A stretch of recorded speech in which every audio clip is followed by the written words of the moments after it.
So what's up mga ka-vlog-vlog, nandito naman ulit tayo sa ating munting YouTube channel. So bago tayo magsimula, please like, share, and subscribe sa ating YouTube channel.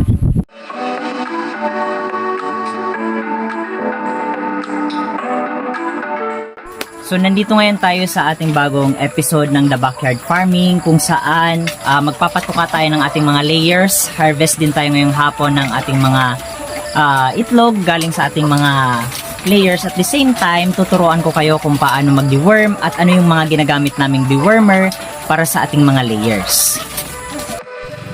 So ano ba yung dewormer? Yung dewormer, it is a sinasabi nating drug na nakakapag tanggal ng mga parasites within the body or within the inside of the body of our layers. So technically, sa kanya-kanyang farm may mga kanya-kanyang strategies kung ano yung mga ginagamit nilang dewormer para matanggal natin yung mga parasites within or inside the body of our layers. Kasi kapag hindi natin natanggal yung mga worms or mga parasites sa ating mga layers, technically it will affect the quantity and quality of eggs to be produced by our layers. So Sir Ken, ano nga ba yung ginagamit ninyong mga dewormer sa inyong farm? So ang sagot ko po dyan ay ito. Hindi naman ako mag-i-endorse, pero I suggest, kasi sa amin, sa farm namin, ito yung ginagamit namin. So we have Latigo 1000 Livami Soul. Ito yung ginagamit namin dito sa aming farm. So ito, isang sachet, kasi 65 heads lang naman yung ating alagang layer, yung isang layers I mean. So yung isang sachet niya ay good na para sa lahat ng ating alagang layers dito sa ating backyard farming.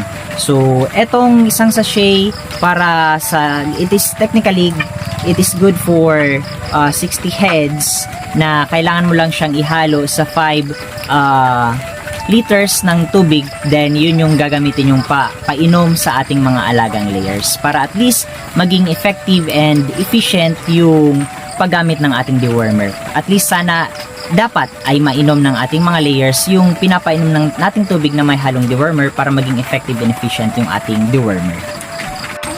So eto yung binibigay nating dewormer. So yung Latigo 1000. So ang gagawin lang naman natin dito is bubuksan natin siya, then ihalo mo lang siya sa 5 liters ng tubig. Then ito yung gagamitin nating painumin sa ating mga alagang layers.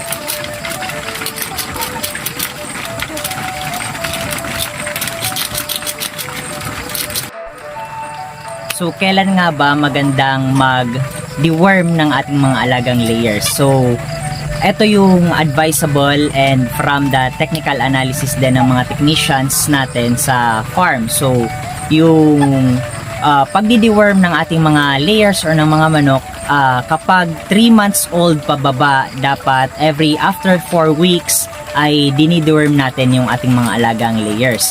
Pero kapag dumating na siya ng 4 months old pataas, yung pagdi-deworm ng ating mga layers ay every after 6 weeks. So meaning to say, dapat every after 6 weeks napapainom na natin ng dewormer yung ating mga alagang layers para masolusyonan agad yung mga parasites na nasa katawan nila. So yun lamang po. So maraming salamat sa lahat ng supporters ng The Backyard Farming simula sa umpisa hanggang ngayon. Hindi nyo ako iniiwan. So maraming salamat. Mula sa puso ko, sa lahat ng 10,000 subscribers and counting, maraming salamat sa lahat ng suporta. Hopefully lumago pa yung ating YouTube channel para mas marami tayong tulungan at marami tayong ma-share ng mga techniques sa ating The Backyard Farming. So maraming salamat.